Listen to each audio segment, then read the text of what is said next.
come to know our next guest as a humanitarian, as president of the Philippine Disaster Resilience Foundation. He's published a book last May in the U.S., From Manila to Wall Street, An Immigrant's Journey with America's First Black Tycoon. Soon after its launch, the book debuted at #1 on Amazon's Kindle business list. Well, with us now for more is the author of the book, Butch Meily.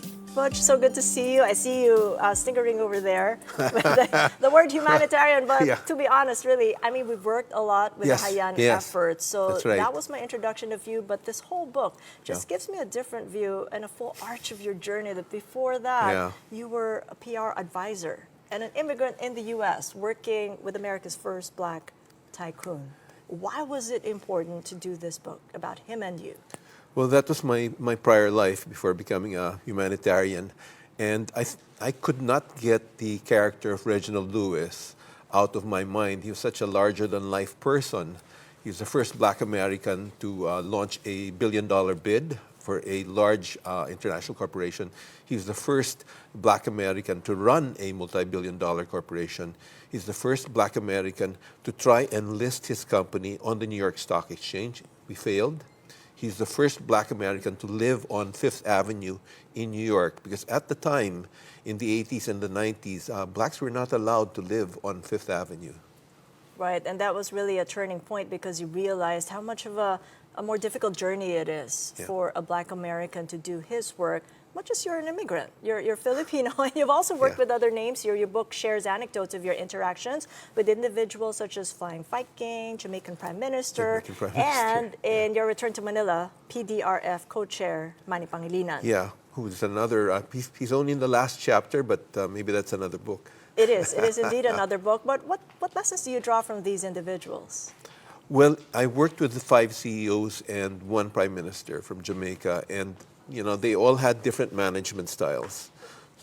Reginald Lewis, he had this saying, keep going no matter what. So I think the idea is, no matter what your obstacles, no matter where you started in life, because he started as in a poor neighborhood in Baltimore, you can make it. We were 2 outsiders chasing the American dream there, and in our own ways we achieved it.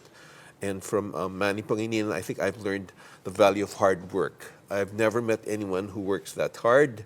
We have meetings at 1, 2 in the morning on Sundays. And that's Manila time. Yeah, it's Manila time. We're already back here in Manila. Right. You know, one phrase that stood out when Manny called you to head up PDRF is, at first you viewed it as a chore. Yeah. A chore.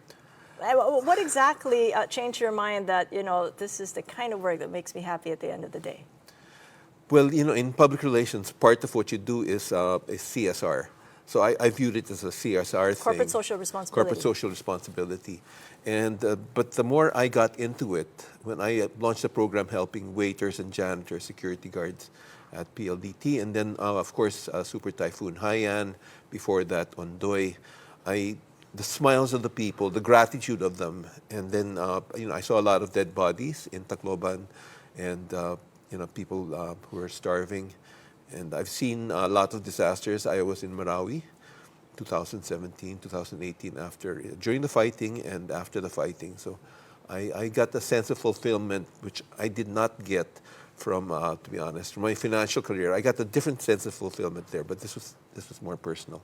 Right, and that's where I met you, when That's right. the fulfillment became more personal. So just turning to the personal side, do you ever get to talk to your former partner, Pam? Well, it depends. You know, we're sort of friends now, but you know, it took a while. I mean, I think that's one of the lessons I learned, was that you know, when you're young, career's very important, and it's the only thing that matters. But I think there's a price to be paid, and this is a cautionary tale for young people today, that you've got to pay attention to your families, because you don't want to lose that along the way, and I have a lot of regrets about it. But a tale of redemption with Marco. You've been in touch with Marco, and he's been the only son who's really kept you together. Yeah, I mean, he is the main thing in my life now. He's out in Los Angeles, and at the end of the book, I say I wrote it so that he'd understand how we lived, what it was all about, and perhaps why we're no longer a family today. Well, you got this book, and this book matters to your family and to the rest of the world who reads it. Thank you so much I for hope so. sharing I hope your life so. journey. My gosh, more than just a humanitarian. Yeah, A July family 20, man. fully booked, 3 p.m. Got that. All right, thank you. Butch Meily, author and chair of the Philippine Disaster Resilience Foundation.